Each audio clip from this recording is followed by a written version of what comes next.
Hello நண்பர்களே, வணக்கம். நான் உங்கள் பிரியா. நம்ம இன்றைக்கி பார்க்க போகிற பதிவு என்ன அப்படின்னு பார்த்தீங்கன்னா, முருகப்பெருமான் கிட்ட நம்மளோட வேண்டுதல் நிறைவேறுவதற்காக நம்ம அவருக்கு செய்ய வேண்டிய 2 நெய்வேத்தியங்கள் என்னென்ன அப்படிங்கிறத பற்றி தான் நம்ம இந்த பதிவில் பார்க்கலான்னு இருக்கோம். அந்த 2 விஷயங்கள் என்ன அப்படிங்கிறதையும் நம்ம இந்த பதிவில் தெளிவாக பார்க்கலாம். அதற்கு முன்னாடி நீங்கள் இந்த பதிவை பார்க்கக்கூடிய முருக பக்தர்களாக இருந்தீங்க அப்படின்னா, ஓம் சரவணபவா போற்றிங்கிறத நம்மளோட கமெண்ட் பாக்ஸில் கமெண்டாக போஸ்ட் பண்ணுங்கள். நம்மளோட சேனல் நீங்கள் இது வரைக்கும் சப்ஸ்கிரைப் பண்ணாமல் பார்த்துட்டு இருந்தீங்க அப்படின்னா மறக்காமல் சப்ஸ்கிரைப் பண்ணி வச்சுக்கோங்க. இது போல் முருகர் சம்மந்தமான பயனுள்ள தகவல்களை நீங்கள் தொடர்ந்து பார்த்து தெரிந்து கொள்ள முடியும். இப்போ வாங்க நம்ம பதிவுக்குள்ளே போகலாம். என்னதான் நீங்கள் உங்களோட முருகரோட பக்தர்களாக நீங்கள் அதிக பக்தராக இருக்கிறீங்க, இன்னும் இருந்துட்டுருக்கிறீங்க, இன்னும் இருக்க போகிறீங்க அப்படின்னு இருந்தாலுமே தினசரி முருகருக்கு நெய்வேத்தியம் வைக்கிற எத்தனையோ பக்தர்கள் இருக்கிறாங்க. அவங்களோட வேண்டுதல்கள் நிறைவேறுவதும் இப்போ தான் ரீசெண்டாக நான் முருகரை கும்பிட்டுட்டு வரேன், என்னோட வேண்டுதலும் சீக்கிரமாக நிறைவேறுது அப்படிங்கிறவங்களும் கூட முருகப்பெருமானுக்கு இந்த நெய்வேத்தியங்களை வச்சிங்க அப்படின்னா உங்களுக்கு எந்த மாதிரியான ஒரு வேண்டுதலாக இருந்தாலும் அதை முருகப்பெருமான் நிறைவேற்றி தருவாராம். அது என்ன நெய்வேத்தியம் அப்படின்னு பார்த்தீங்கன்னா, நம்ம என்ன தான் முருகப்பெருமானுக்கு பிடித்த அந்த சாப்பாடு, பழங்கள், பூக்கள் இதெல்லாம் வச்சாலுமே நம்ம முருகப்பெருமானுக்கு தீர்மானமாக வைக்கக்கூடிய 2 முருகப்பெருமானுக்கு பிடித்த நெய்வேத்தியங்கள் அப்படின்னே 2 இருக்குதுங்க. அது என்ன அப்படின்னு பார்த்தீங்கன்னா, என்னதான் நீங்கள் முருகப்பெருமானுக்கு சாப்பாடு இல்லை பால், தேன், தினைமாவு இதெல்லாம் முருகப்பெருமானுக்கு பிடிச்ச நெய்வேத்தியம். அதே மாதிரி சாதம் பிடிக்கும், லெமன் சாதம், தயிர் சாதம், இதெல்லாம் முருகனுக்கு பிடித்த 6 வகை சாதங்களும் இருக்குது. ஸோ இந்த மாதிரி நிறைய விஷயங்கள் இருக்குது. என்ன தான் இப்படிலாம் பொருட்கள் இருந்தாலுமே, என்ன தான் நீங்கள் அதை பணம் கொடுத்து வாங்கி வைத்தாலுமே உங்களுக்கு உங்களோட வேண்டுதல்கள் நிறைவேறுவது காலதாமதம் ஆகுது அப்படின்னா முருகப்பெருமான் நம்மக்கிட்ட எதிர்பார்க்குறதே வேற. அவர் நம்மக்கிட்ட பணத்தையோ காசையோ நம்ம கொடுக்குற பொருளையோ இல்லை நம்ம மூலமாக வாங்கி வைக்கிற பொருளையோ அவர் எதிர்பார்க்கறது கிடையாது. அவர் நம்மக்கிட்ட எதிர்பார்க்கறது உண்மையான ஒரு பக்தி. என்னதான் தினம் நீங்கள் சாப்பாடு செஞ்சு வச்சு முருகப்பெருமானுக்கு இந்த பூக்கள் அலங்காரம் பண்ணி இப்படி பண்ணி அப்படி பண்ணி அவரை எப்படி தான் பார்த்துக்கிட்டாலும் நீங்கள் செய்யக்கூடிய அந்த ஒரு விஷயத்தில் அவர் எதிர்பார்க்கறது என்ன அப்படின்னு பார்த்தீங்கன்னா, முழுக்க பக்தியை தான் அவர் எதிர்பார்ப்பார். நீங்கள் லட்சக்கணக்கில் கோடிக்கணக்கில் செலவு பண்ணி அவருக்கு பெருசாக விழா எடுத்து பூஜைகள் பண்ணி 10 பேருக்கு சாப்பாடு போடுறீங்க அப்படின்னாலுமே அதை நீங்கள் முழு பக்தியோடு செய்கிறீங்களா, முருகனோட நம்பிக்கையோடு செய்கிறீங்களான்னு தான் அவர் பார்ப்பார்.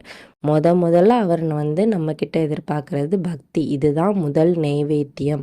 இந்த பக்தி எந்த முருக பக்தர்களுக்கெல்லாம் முழுமையாக இருக்குதோ நீங்கள் முருகர்கிட்ட என்ன கேட்டாலும் அவர் உங்களுக்கு கண்டிப்பாக கொடுப்பாரு. 2வதாக முருகப்பெருமான் எதிர்பார்க்குற ஒரு விஷயம் என்ன அப்படின்னு பார்த்தீங்கன்னா, என்ன தான் நம்ம பக்தியோட முருகனை கும்பிட்டாலுமே நம்ம ஒரு விஷயத்தை முருகப்பெருமான்கிட்ட அந்த ஃபோட்டோவிலையோ இல்லை ஒரு கோயில்லையோ போயிட்டு முருகப்பெருமானை வழிபாடு செய்கிறோம் அப்படின்னா நம்மளோட கஷ்டங்களை தான் நம்ம முதல்ல சொல்லுவோம்.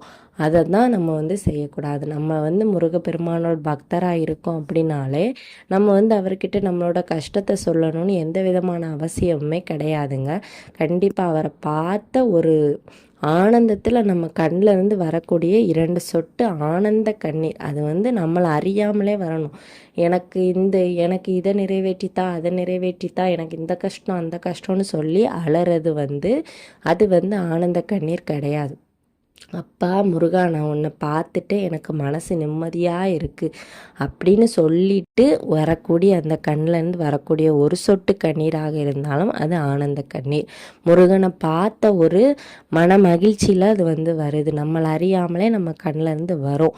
ஸோ அந்த மாதிரி வரக்கூடிய அந்த கண்ணீரை தான் 2வது நைவேத்தியமாக முருகப்பெருமான் அவரோட ஒவ்வொரு பக்தர்கள்கிட்டையும் அவர் எதிர்பார்க்குறார். யாருக்கிட்டலாம் இந்த பக்தி பக்தியும் இந்த ஆனந்த கண்ணீரும் நம்பிக்கையோட முருகப்பெருமானுக்காக இருக்குதோ கண்டிப்பாக அந்த நெய்வேத்தியத்தை முருகப்பெருமான் 100% ஏற்றுக்கொண்டு உங்களோட வேண்டுதல்களையும் சிறப்பாக நிறைவேற்றி தருவார். அதே மாதிரி உங்களோட கஷ்டங்கள் வந்து சீக்கிரம் தீரணும்னு நினைக்கிறவங்க வந்து கண்டிப்பாக எங்கே போகணும் அப்படின்னு பார்த்தீங்கன்னா நீங்கள் வந்து பழனி மலைக்கு போயிட்டு முருகப்பெருமானை வழிபாடு செய்யணும். பழனி மலையில் இருக்கக்கூடிய முருகர் வந்து ஒவ்வொருத்தங்களோட வாழ்க்கையை குறிப்பிடக்கூடிய ஒரு மனிதராக அங்கே இருக்கிறார். ஏன் அப்படி பார்த்திங்கன்னா அவரோட 2 விதமான இதை வந்து நம்ம வந்து பழனியில் வந்து பார்க்க முடியும்.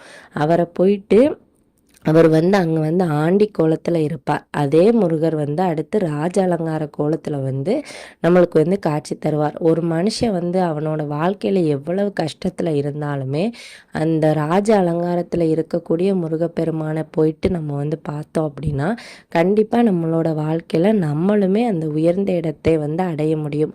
அதற்காகத்தான் இந்த முருகப்பெருமானுக்கு 2 விதமான வடிவங்கள் அங்கே வந்து இருக்குது. ஆண்டி கோலத்தில் இருக்க முருகப்பெருமான் வந்து ராஜ அலங்கார கோலத்திலையும் இருப்பார். ஸோ இந்த மாதிரி இருக்கிற முருகப்பெருமானை நம்ம வந்து வழிபாடு செய்யும்போது நம்மளோட கஷ்டங்களும் கடன்களும் சீக்கிரமாக தீர்ந்து நம்மளுக்கும் ஒரு ராஜ வாழ்க்கையை முருகப்பெருமான் வந்து அமைத்து தருவார். முருகப்பெருமான் மீது 100% நம்பிக்கை இருந்தது அப்படின்னா கண்டிப்பாக இந்த வீடியோவுக்கு ஒரு லைக் போடுங்க. உங்களோட வாழ்க்கை மாறணும்னு நினைக்கிறவங்க கண்டிப்பாக பழனி மலையில் போயிட்டு முருகப்பெருமானை தரிசனம் பண்ணிட்டு வாங்க. என்னதான் நம்ம வந்து சொன்னாலுமே நம்ம போகிறதுக்கு கூட முருகப்பெருமான் நினச்சாதான் முடியும். நான் கூட இன்னும் பழனி மலைக்கு போனது கிடையாது.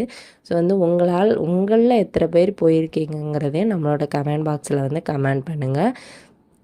இந்த பதிவு வந்து அனைத்து முருக பக்த நண்பர்களுக்கும் உபயோகமாக இருக்கும்னு நினைக்கிறேன். உபயோகமாக இருந்தது அப்படின்னா லைக் பண்ணுங்கள், நம்மளோட சேனலையும் சப்ஸ்கிரைப் பண்ணுங்கள், இந்த வீடியோவை உங்களோட நண்பர்களுக்கு ஷேர் பண்ணுங்கள். இந்த வீடியோவின் முழுப்பதிவை பார்த்த அனைத்து நண்பர்களுக்கும் மிக்க நன்றி.